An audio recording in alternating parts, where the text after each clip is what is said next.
Mayor Indy Waminal nanguna sa soft opening sa SM Lao Memorial City General Hospital. Marso 20, ding kasamtang tuig si Mayor Indy Waminal nanguna sa soft opening sa SM Lao Memorial City General Hospital. Nagtimaan sa mahinungdanong programa sa healthcare landscape sa Dakbayan sa Osamis.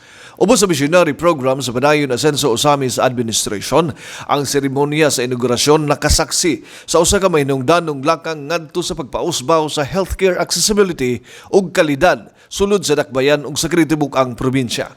Gisaksihan sa mga sakop sa Osamis City Council sa pagpanguna ni Vice Mayor Bibi Neri ug mga department heads sa lokal nga pangagamhanan sa Dakbayan. Ang pag-abli sa ospital nagpaila sa usa ka transitional nga hugna nga nagtugod sa medical team sa maong ospital sa pagpahiangay sa mga bag-ong pasilidad, kawani ug mga pamaagi sa operasyon. Gihatagan og gibugaton ni Mayor Indy Waminal ang kamahinungdanon niini nga mga hugna. Soft opening because we're giving the team at SM Lao Hospital the chance to adapt to the new facilities and ang bag-ong manpower.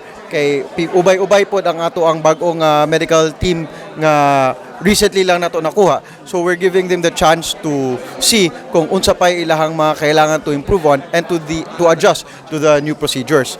Uban sa pasiunang kapasidad nga 17 beds capacity, ang ospital nagtumong sa pagtubag sa diha-diha nga mga paginahanglanon sa pagatiman sa panglawas sa mga Osamisnons. Samtang naglihok karon sa level sa infirmary, ang mga plano alang sa pagpalapad nagpadayon na nga naghandom sa SM Lao Hospital isip usa ka level 1 nga pasilidad sa umaabot nga mga adlaw. Si Mayor Indy Waminal nagpahayag sa pagkamalaumon bahin sa pagpaasenso sa SM Lao Hospital nga nagpasiugda sa potensyal ni ini nga mag-akomodar hangtod sa 50 ka mga pasyente ug mapagaan ang palasanon sa mga institusyon sa pagatiman sa kahimsog sa panglawas sa tibuok probinsya.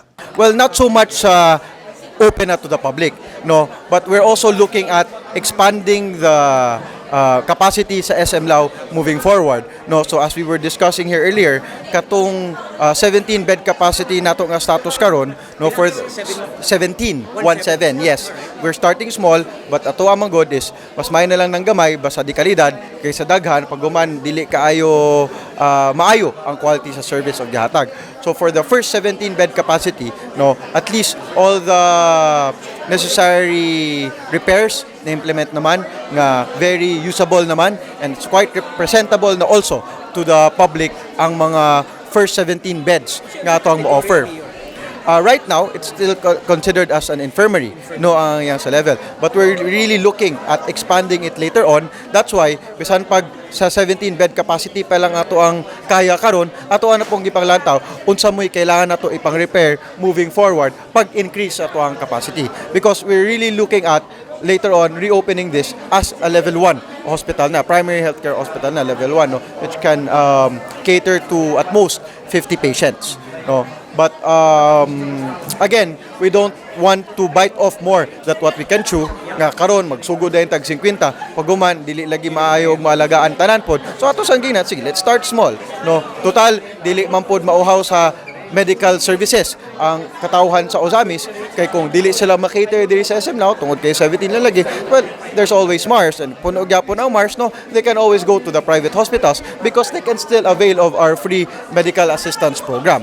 Ang pag-abli sa SM Lao Hospital dili lamang usa ka lokal nga inisyatiba kundi usa ka kontribusyon sa masilapad nga sistema sa pagatiman sa panglawas sa probinsya. Pahayag ni Mayor Indy Waminal nga gihatagan niya og gibugaton ang kamahinungdanon sa kolaborasyon tali sa mga silingang syudad ug mga lungsod aron mapauswag ang paghatod sa pagatiman sa kahimsog sa panglawas ug makunhuran ang paghuot sa pasyente sa mga dagkong hospital sulod sa probinsya.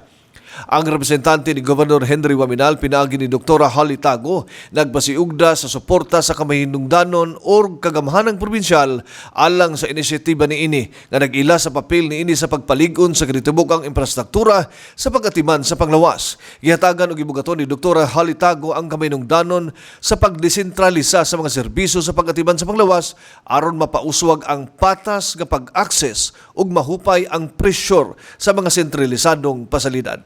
Well, one of the reasons is which our contribution to the overall healthcare system sa province. Nga ato if there's any way we can do to decongest the hospitals, anything we can do towards that goal, why not do it? Kay karon ang MARS overloaded na gina siya because it's catering not just to Ozamis nodes and Misamis nodes, it's also catering to patients from other regions even, not just other provinces. So if there's another public hospital that can help decongest ang atuang number of patients nga moadto sa MARS, that can help ang atuang interlocal health zone, because we have to recognize nga kaning atuang health services, they're part of a bigger scheme nga atuang giserbisyuhan ani, ang atuang kaabag ani dili lang man ang mga taga Osamis but ang sa tibuok probinsya. That's why we're happy nga si Gov Henry sent Dr. Tago here to represent the province because part po din sa contribution nato sa overall healthcare system sa province. Dugang pa, gipasiugdan ni Mayor Indy Waminal ang mga benepisyo sa pinansyal nga pag-operate sa usa ka lokal nga ospital nga nagisgot sa pagtaas sa sirkulasyon sa kita sulod sa maong komunidad. Kung mag-operita sa atong kaugalingong ospital, ato silang bayran sa atong lokal nga ospital nga mosangput sa dugang kita og savings para sa LGU ug makahatag pa og mga laing serbisyo para sa katawhan, pamahayag ni Mayor Indy Waminal. Is to maximize ang atong local government funds because right now, as we said, ongoing mangyapon na ato ang medical assistance program. Katong dili makater sa MARS, sa public hospitals, mato sa private hospitals, ang excess bill bayaran sa LGU. And we're spending a lot of that. But then, if makita nato nga we can operate already on our own hospital, katong gibayad nato sa private hospital for at least 17 patients, dili na lang nato ibayad sa ato ang local hospital. So the money will just circulate here sa LGU and katuang na-circulate nga kwarta, essentially more like additional income and or savings on the part of the LGU, we can use that for other services na not necessarily medical related. Ang pag-abli sa SM Lao Memorial City General Hospital nagpakita sa usa ka estratehikong pagpamuhunan sa kaayuhan sa residente sa Osamis ug nagpasiugda sa pasalig sa padayon asenso Osamis Administration nga unahon ang pag-atiman sa panglawas isip usa ka sukuranan nga aspeto sa pagpalambo sa komunidad.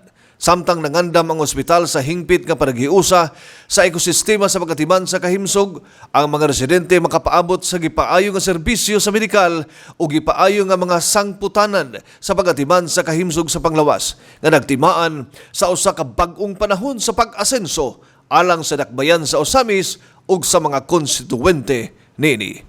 Para sa Malindang Newsline, kini si Bal Cabrera reporting.